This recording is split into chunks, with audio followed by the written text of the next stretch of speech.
Thank you for the invitation, but also I'm getting confused. You said 26th. I thought it was 25th, the election. Yes, 25th. 25th, I beg your pardon. 25th is when the election of the speaker.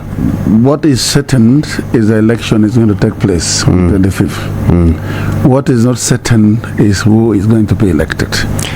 Your party is still confused. Because the party has not given us the final directives. But I have hope.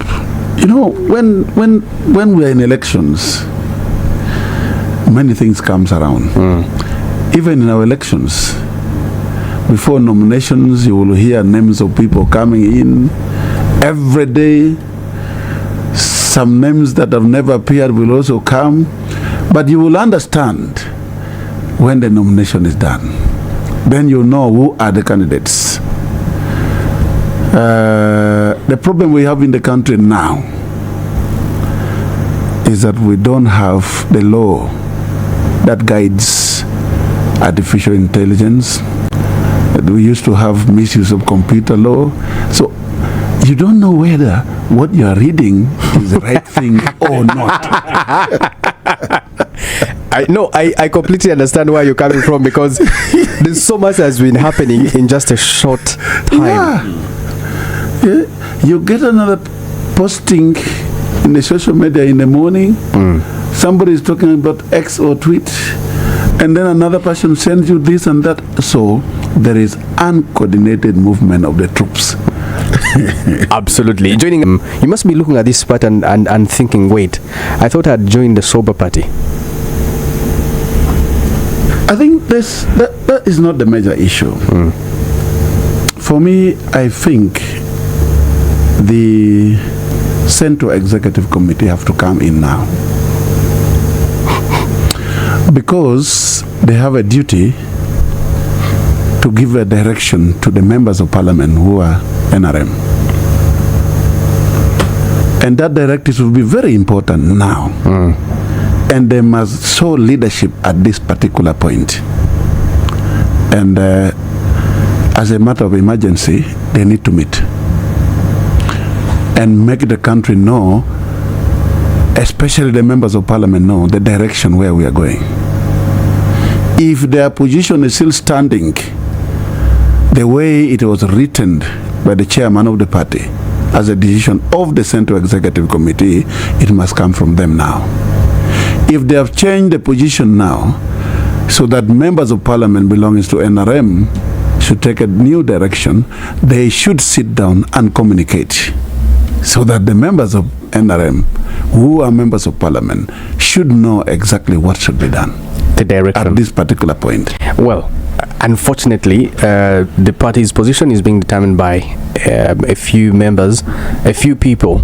The president, who has had conversations with some of the contestants in this race, but also the CDF, who is not even a member of the NRM. As far as we know, he's a serving military officer, and he has made that clear through his other organization, the PLU. How does that make you feel as members of parliament who belong to a party that is supposed to be making some of these decisions? I think I put it very clear that, first of all, the way communication is coming out, you are not sure which one is correct, which one is the real one. That's what I call uncoordinated movement of troops. And therefore, as a member of parliament that was elected under NRM, you know, I did mathematics, physics, and at A level. When you are getting a problem with mathematics, you go to the principle, the basic from the basic. I would feel at this particular moment it would be very good for a communication to come from the Central Executive Committee of the party, so that the directives is very clear. Otherwise, I have been getting a lot of calls. You do not know what you're dealing with. A lot of calls. We are supposed to attend a party today in Mukono. Hold on. We have not even gotten communication from Right Honorable Speaker. I tried to communicate. Have not gotten a feedback. So it's very important that at this point. By the way, I read a book which I really like. Which this is the right mindset. That you have to now get stable and see which direction you should go. At this point, you have to ask key questions. What is the problem? And what is the root cause of the problem?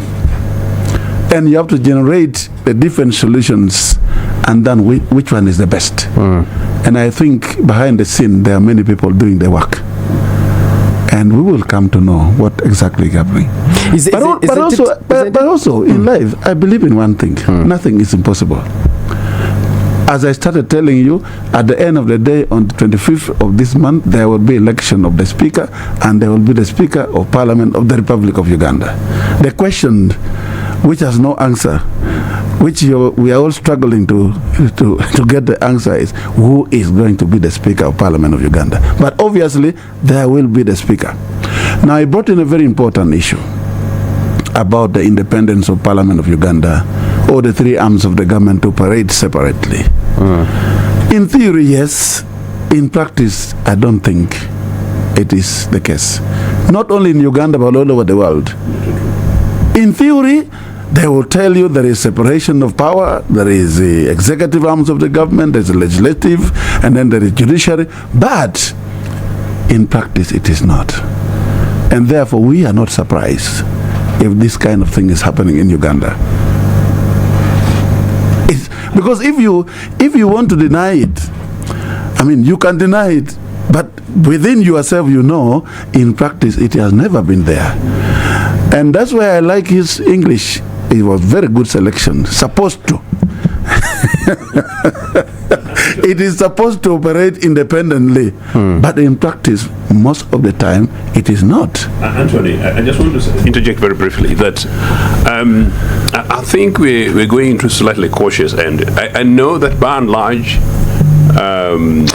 these agencies will correlate and co-work. But to suggest that it has never worked, I have seen parliaments around the world, including in Uganda, and I've worked with parliaments around the world, including seeing the last UPC parliament. Parliament is supposed to be independent. Does independence mean that they don't listen to the executive? Does it mean that legislators, in this case of the largest political party, the governing political party, or members even of minority political parties don't take positions from whips and their party positions? They do. But really in practice, by the time somebody is elected a member of parliament, they're expected to know their parties, their party values, their roles as members of parliament, the expectations, including of the executive. You take sort of that into account. But ideally, when you go into that assembly after you've been sworn, like my fantastic friend here, Anthony, you are expected to go there with the sense of independence and responsibility on behalf of the country, on behalf of the electorate, granted with the values of the political organizations that you represent. So you must be able to have the capacity to independently say that, look, what in my opinion, is of the best interest of this assembly, the best interest of this country, granted the best interest of my party and organization, not to be told that go for that, in which case then it's not an election. It's about